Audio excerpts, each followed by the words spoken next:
काँग्रेस पक्षाचे नेते आदरणीय राहुलजींचा कोल्हापूर दौरा निश्चित झालेला आहे आणि या दौऱ्याच्या निमित्तानं कार्यक्रमाची रूपरेषा ठरवण्यासाठी आज बैठक आहे। आपल्याला त्याची माहिती द्यावी यासाठी आपण एकत्रित आलेलो आहोत। राहुलजी साधारणपणे 4 तारखेला कोल्हापूरमध्ये येत आहेत।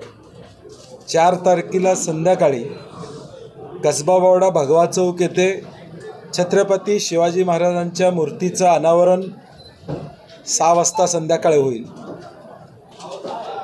तो एक भव्य दिव्य कार्यक्रम त्या ठिकाणी असणार आहे, कारण कसबावाडा लाईन बाजार परिसरामध्ये आणि कोल्हापूरमध्ये छत्रपती शिवाजी महाराजांची मूर्ती बऱ्याच वर्षानं या ठिकाणी बसते आणि त्याचं उद्घाटन राहुलजींच्या हस्ते आम्ही प्रामुख्यानं करत आहोत। 4 तारखेला हा कार्यक्रम झाला की राहुल गांधीजींचा मुक्काम हा कोल्हापूरमध्ये असणार आहे।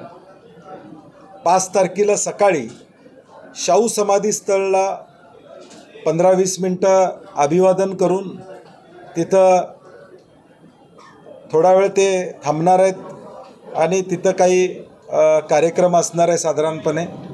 तो झाल्यानंतर त्याच दिवशी न्याय संविधान सन्मान संमेलन या पद्धतीनं देशामध्ये अनेक संमेलनं चालू आहेत, ज्यामध्ये सर्व धर्माचे लोक NGOज हे एकत्रित येतात आणि त्या संमेलनाला ते 2 तास उपस्थित राहून त्या लोकांशी राज्यातनं आलेल्या 1000 लोकांशी संवाद साधतील असा हा साधारणपणे त्यांचा दौरा आणि 12 वाजता ते कोल्हापुरातून रवाना होतील।